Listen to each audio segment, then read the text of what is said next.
The New York State Office of Addiction Services and Supports, or OASAS, provides this podcast as a public service. Opinions expressed do not necessarily reflect those of the agency or state. This is Addiction: The Next Step.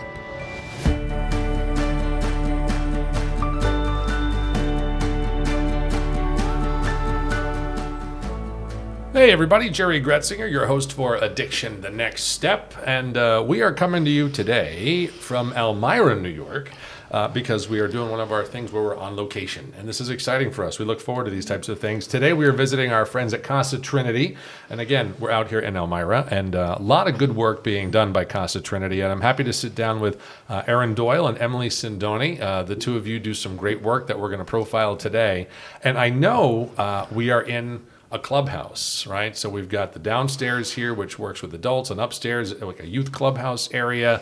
And I know it goes by the name AIR. Mm-hmm. Okay, mm-hmm. So I'm going to say that much, and now I'm going to turn it over to both of you to tell us about the clubhouse and what this AIR program is and how it's helping people who need these types of services. Sure. So I will speak to the AIR program, the adult program. So AIR stands for Adventures in Recovery, and it's pretty much exactly that. It's about finding adventure and trying new things and building your recovery support network. And so we're a sober active recovery community organization, and it's a peer program built by peers for peers and their families. We utilize the community's skills, talents, hobbies, and kind of highlight that and help them facilitate groups so that way they can find their tribe and find their recovery path. And so, as you mentioned, the downstairs here is one setup, and I'm looking. Probably you can't see it right now, but there's a whole gym set up over here that the adults get to use. And you know, we were at a hotel, and I said, "Wow, this gym here is nicer than what they had at the hotel." Really, it's great. It's a nice opportunity for the people to come out and be able to utilize that. And then upstairs is such a nice space for young people, a little bit different there as well. Yeah. So the AIR Youth Clubhouse is for 12 to 17-year-olds in Chemung County, and we provide sober, safe socialization for those youth and skill building. So a lot of the youth that come to the clubhouse are high risk just by virtue of the areas of the city that they come to, from, the schools they attend, and then their family and socioeconomic situations. So the goal of the youth clubhouse is to try to ameliorate those risks for them, build in some protective factors, and really give them a lot of supports working with the adults upstairs. Yeah. All right, so I mean, let's if you can break it down for me. You know, between the upstairs to the downstairs, the youth to the adults, who are the folks that are coming out here and saying, you know, I could benefit from being involved with something like this, and how do they get started? Are they referred? Do they find your services out there, or they word of mouth? I mean, how does all that happen? Sure. For the adult program, we see just about everyone. They can just walk in. We have a drop-in community center as we're here, but they can also find us online and join us at one of our weekend events, because throughout the week we have a variety of mutual support meetings. And then on the weekends, we do an outdoor adventure. So really, you can find us just about anywhere. No referrals necessary. The only requirement is 48 hours of continuous sobriety, and that's just to make sure that they're in a safe and stable position in order to attend our physical events and just to maintain a safe space for everyone. So yeah, they can pretty much just walk in and we introduce ourselves and get them signed up for the program, but we see just about everybody, all walks of life, through the store. And when you say 48 hours of sobriety, that's before they commence a program, they come in and start? For the most part. If somebody is struggling, we're peers on staff here. So if they're seeking support, we're able to connect them to any resources that they may need. It's just more so for the physical events. We just want to make sure everybody's safe. But yeah, we've been there, so we can help them through just about anything. And so I want to ask you that too. So you mentioned adventures, right? We do weekend adventures. Some people might be wondering, what's a weekend adventure? What does that mean? Yeah, so just about anything. Mostly we're hiking. We hike all around New York State. We're doing the Adirondacks in June. We go camping, biking adventures, kayaking, and then some indoor events like rock climbing or bowling, roller skating. Really, we really hone in on what the community wants. So if there is something that is suggested and we're able to facilitate that, we do it. But yeah, mostly outdoors and all through the winter time too. Yeah. Well, what a great part of the state to be able to, utilize the outdoors too, right? I mean, a lot of options there. We're very fortunate. Yeah. All right. So we talk about the adventures, and I know a lot of the adults might be, involved with some of those hikes and stuff like that. Let's talk about what the youth do upstairs and the options for them. All right, so upstairs we have laid out just about everything that probably a teenager could want in terms of activities. Gaming stations, which are very popular. They have an Oculus VR, again, very popular. Have to limit time on all of those for them. And then we have pool table, we have foosball, we have air hockey, we have arts and crafts, we have games, we have books.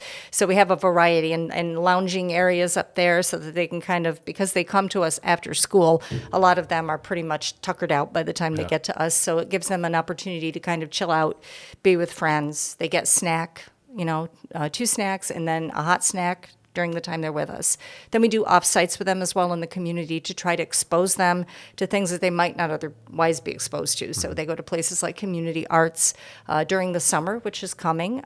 We go to the Meals on Wheels site locally, and we do gardening over there. They invited us to do that last year, and that was a great experience. The youth love doing that.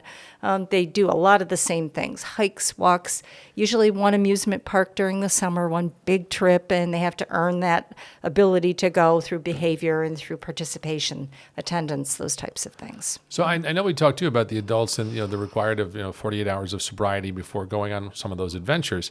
Where the youth who get involved in the program, where are they in the scheme of things as far as when it comes to substance use and the message you try to share with them? So obviously, because we are funded through OASAS, we do work with them around substance use, but not more in general terms in talking about the dangers and the hazards and the risks.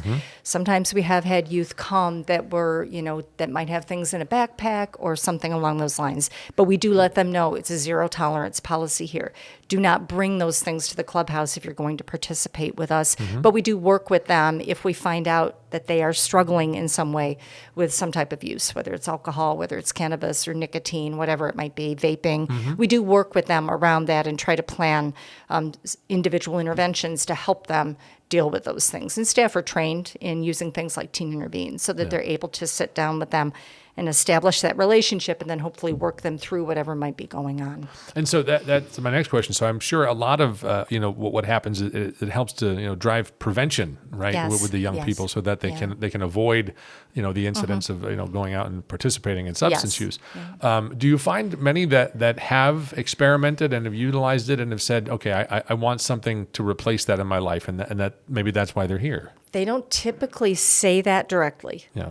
But our guess is, in working with a lot of them, that they are using or experimenting outside of here. So anything that we can do to help change their minds about that, to help them understand the risks, to help them make better choices for themselves and their health and wellness as they grow, talking about things like brain development, talking about peer pressure, talking about why you don't want to go down that road and what that can mean for you in coming years. Yeah. So we do a lot of that. It's more peripheral to what we do, but it's there. It's obviously built into it. So, well, it's great. It's great to have a program that speaks to that age group, right? Can bring them in early while they're young, and if they are experimenting or they are using, at least they have this positive place to go, this safe space. Right, and an adult that really can build resilience in them. We had a youth engagement training yesterday, and one of the trainer's main points was talking about how it just takes one adult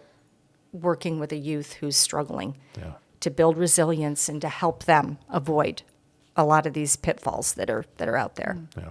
And so, when we talk about, the programs and how long people are involved in it, when you see the adults come down, right? So how long do you feel like most people are involved, or once they're in, do you feel like they're in for good and they come out and they're out on the weekends doing the adventures, or is there a certain amount of time that people seem to put in and then they're like, hey, you know what, I'm good. I got other things I'm ready to go do now. I think it just varies. Yeah. Usually if we can get them on a weekend hike and they get to experience the magic, they're hooked. It might take a few visits for them to get comfortable here. But I have a few guys, once they started using the gym, they come pretty consistently, which is really great. So it all just depends, but usually the weekend events is where the magic happens. Yeah. So, And I know, we say that recovery is not a destination, right? It's a Right. journey that just continues. So to have this always available to them, I think, is a huge benefit as well. yeah. And the kids, the age range for the youth goes from 12 is it 12 to 17. Okay. Yeah. And at 17, do you have some of them, come back when they're 18, 19 going, can I use that VR thing? Can I sit we down? would love to develop more of the older youth into a leadership or mentoring role where they come back and they work with the younger youth that are here. So that's something that's definitely a goal.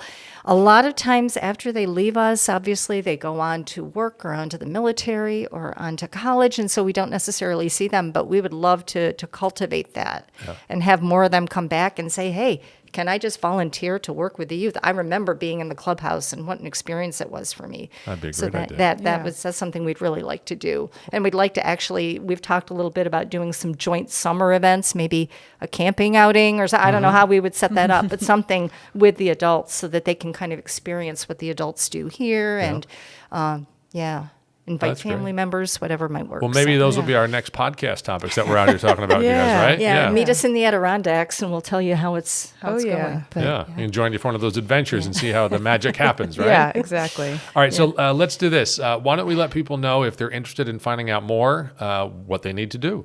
Sure. So they can go to our website. That's where all of our forms are. They can be found and filled out.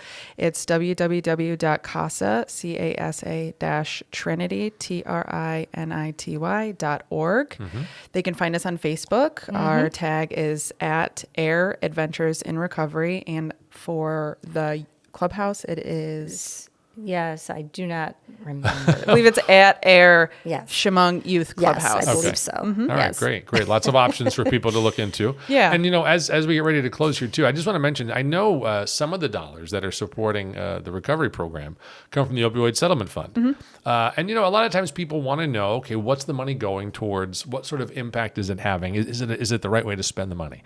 People ask that question, specifically, let's say, about this program. How do you answer? What do you say?